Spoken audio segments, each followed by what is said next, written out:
seriously didn't know that things got this bad for this Rachel Zegler Snow White movie, but I'm reading this right now, and I'm worried about Rachel Zegler's career. I don't see how she comes back from that. Theaters all around the country. We are now at a 1 out of 10 on IMDb for the new Snow White, and couldn't happen to a better person. Doesn't need a prince to save her, and not surrounded by 7 weird people. Oh, okay, just CGI fictional goblins, I guess. She gets less like She's now bragging about the success of Snow White, which is a movie that's going to lose hundreds of millions of dollars, and mainly because of her, and because nobody wanted to support her. Controversy around the film began ever since we learned that there would be no Prince Charming because apparently he kissed her without consent, and also no woman needs a man to rescue her. The movie also used CGI for the 7 dwarfs rather than actors because they thought using real people would be offensive. But you don't seemingly like your own character, so she comes off as an insufferable, whiny brat. Rachel Zegler is extraordinarily woke, but she's woke in a way that's quite deranged. And if she hadn't have opened her mouth, I think that this movie might have done well. They might have just been able to ride on the hopium of the movie and some well-cut trailers, and people would have paid to go see it. And then it would have fallen off when people knew it was garbage. I don't think they're going to buy it. I don't think they're going to watch it. I don't think they're going to like it. But Rachel Zegler made it so hateable that you really sabotaged and took hundreds of millions of dollars from the studio. I don't know how anyone would ever want to go into business with her. Rachel is literally the star of a Disney movie, and she acts like she's some sort of victim, and that's the sort of mentality that is just poisoning people's minds. Like, she acts like her life is so bad. Yeah, we had more dwarfs than we did viewers in most of these theaters. And as you know, there were no dwarfs other than some CGI weird generated version of it. You know the saying, go woke, get broke, and Disney's going to lose money on this movie. And I believe it only made less than $1 million in China. You know, like how hard it is to find an attractive young woman in Hollywood who can act and sin? It's not hard. Like, who just isn't going to offend half the country? This truly is the worst casting, maybe, in the history of the film industry. This is what Weiger says. Their mission is to entertain, not send messaging. Snow White sales compete for worst performing the live-action Disney adaptation. I truly do believe that. There's something wrong with her. She's disturbed. She's unhappy. The reality is she's just not stable, like the majority of people in Hollywood. They're just not stable human beings. I would highly advise that you boycott this film, no matter how much your children love Snow White. Alienate half of the country when you're putting out a product meant to appeal to all. It's the Michael Jordan Republicans buy sneakers too. Spent $170 million to make the thing, and it had the lowest opening, under $50 million, of any of these live-action Disney remakes that they've ever had. You want us to hire actual dwarf humans, and then we thought we would have CGI magical creatures. How about this? We'll still offend the dwarves, but we'll CGI. Mirror, mirror on the wall, how badly did Disney's new Snow White flop after all? If you disagree with this sentiment, I need your business. No, I don't need your business. You know what? Maybe Disney does. Maybe you're a tool, you're a pawn in this film.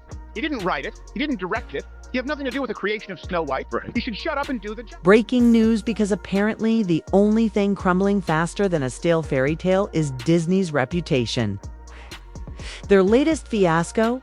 Independent store owners are yanking all Snow White merchandise off their shelves. And honestly, can you blame them? Here's the deal. Disney thought it was a genius move to modernize a timeless classic. But instead of updating it with care, they practically set fire to everything that made the original magical. At the center of this PR dumpster fire is Rachel Zegler, the self-proclaimed Hollywood. A girl who's acting like the entire Disney empire was built to bankroll her next red carpet moment. Everyone, the 18 hours I am in the Snow White dress, I expect to get paid. If it's 18 hours, I want 18 hours of pay. I'm sure she got underpaid as a Disney lead actor. If you think that's an exaggeration, buckle up, because this mess has more twists than a reality show reunion. And hey, before we dive any deeper, don't forget to like and subscribe seriously. Your support keeps this channel alive. Now, back to the drama. Disney's creative decisions have been raising eyebrows for a while, but this time, they might have really outdone themselves. Did they honestly think fans wouldn't notice a bloated budget going up in flames faster than you can say once upon a time? If so, someone's in for a brutal wake-up call. Let's hit rewind for a second. Snow White and the 7 Dwarfs wasn't just another animated movie, it was the animated movie. The one that launched Walt Disney's entire legacy back in 1937. Trying to remake something that iconic is like messing with grandma's secret recipe. Do it wrong. And you'll never hear the end of it, especially not at the family table, or in this case, the box office. Lessons for Disney. Stop, number one, stop cannibalizing all your old IP. Like, it's really bad. It's really bad business. Number two, please stop changing all of the historic plots which actually have meaning to generations of people to instead become generic woke story about how woman leads revolutionary uprising and she don't need them. But apparently, that risk didn't rattle anyone over at Disney. They gave the green light to a remake that test audiences have slammed as a chaotic blend of TikTok trends poorly disguised as a feature film.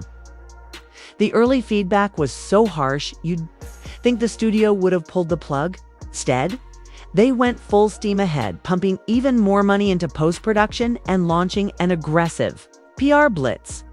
Insiders say Disney was banking on the power of the brand, convinced it was too big to fail. But calling it bulletproof might be generous. Fans saw the cracks in the armor almost instantly and they didn't hold back.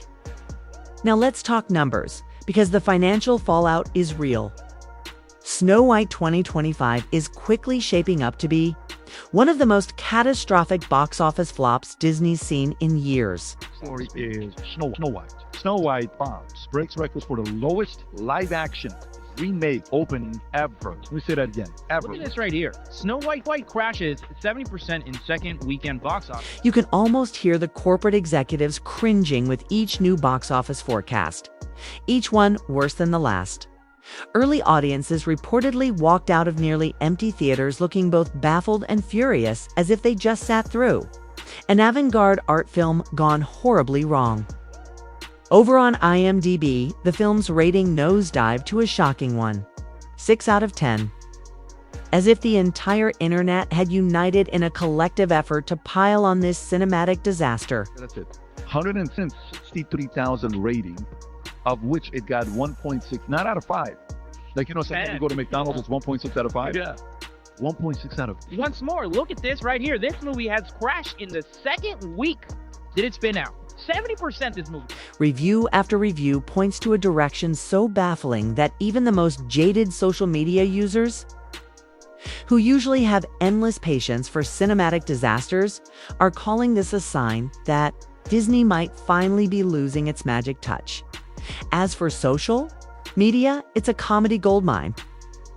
The memes are relentless, from snarky takes on the progressive dwarfs, who apparently ghosted the film, to brutal comparisons that liken the storyline to a painfully awkward school play. Right, went over about $250 million.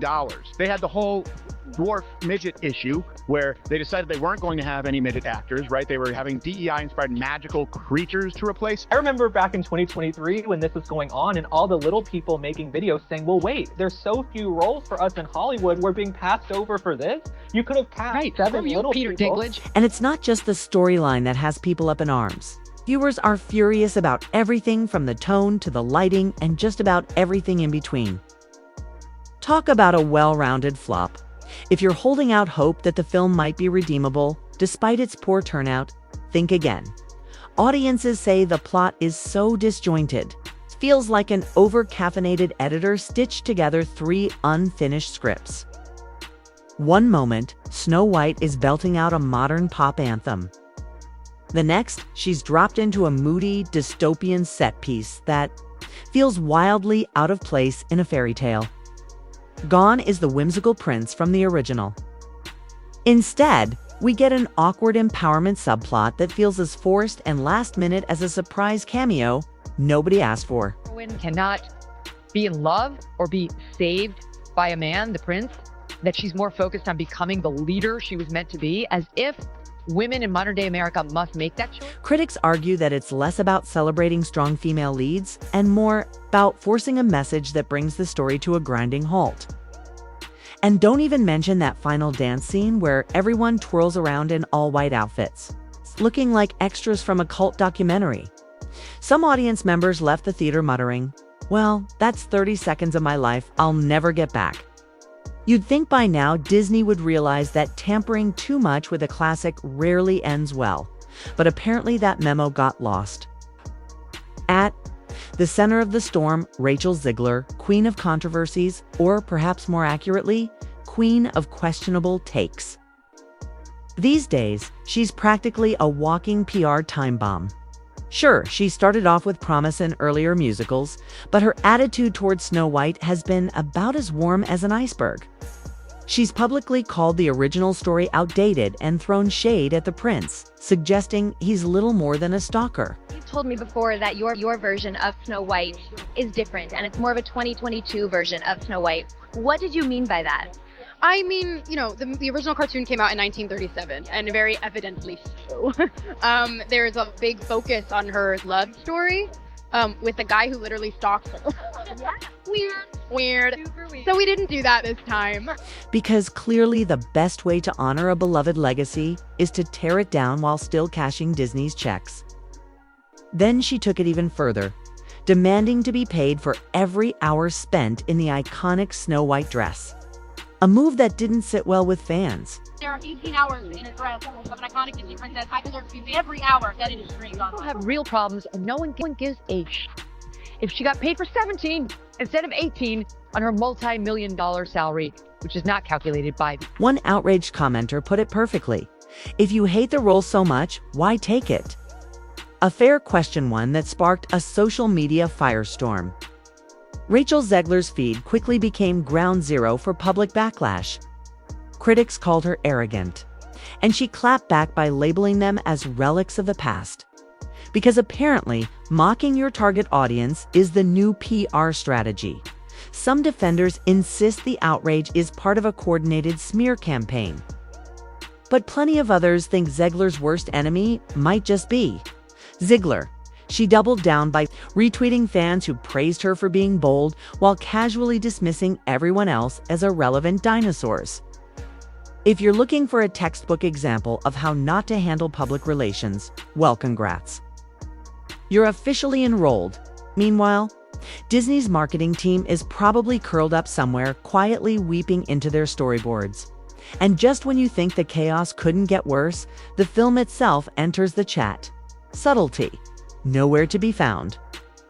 Instead of artfully blending modern values into a timeless story, the movie steamrolls audiences with political messaging.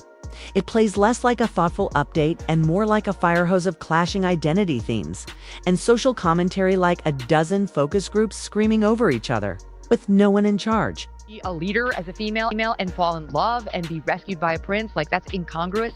Bull. That's only the left version of what it means to be a strong woman or female empowerment. Rights are on the line, folks. Our reproductive rights. Come on. Look at Cheshire Cat. Go vote blue. And if you disagree with the sentiment, just hit the unfollow button. Wow, what a scene. I don't need your business. This just encapsulates everything that most of us cannot stand about modern day feminism and the left in general, and Hollywood. And there you have it, the fairy tale that turned into a full-blown cautionary tale. Snow White 2025 isn't just a box office flop in the making. It's a symbol of everything that happens when studios prioritize politics over story, ego over legacy, and PR spin over fan trust. From tone-deaf interviews to test audiences begging for mercy, this entire debacle has become a textbook case of how not to remake a classic. Disney tried to rewrite history, but all they ended up doing was writing themselves into a crisis. With insiders dubbing the project Snow wrong and rival studios watching with popcorn in hand. The damage isn't just financial, it's reputational. And while execs scramble behind closed doors, the fans have spoken loud and clear. No amount of glossy CGI can replace heart. Respect or storytelling that actually honors the source. So, what's the moral of the story? Respect the classics. Listen to your audience. And maybe, just maybe stop letting boardrooms and hashtags dictate the creative process. If you're tired of Hollywood turning every childhood favorite into a lecture, hit that like button, subscribe for more unfiltered breakdowns, and drop your thoughts in the comments below. Let your voice be heard because storytelling belongs to all of us, not just the ones holding the IP.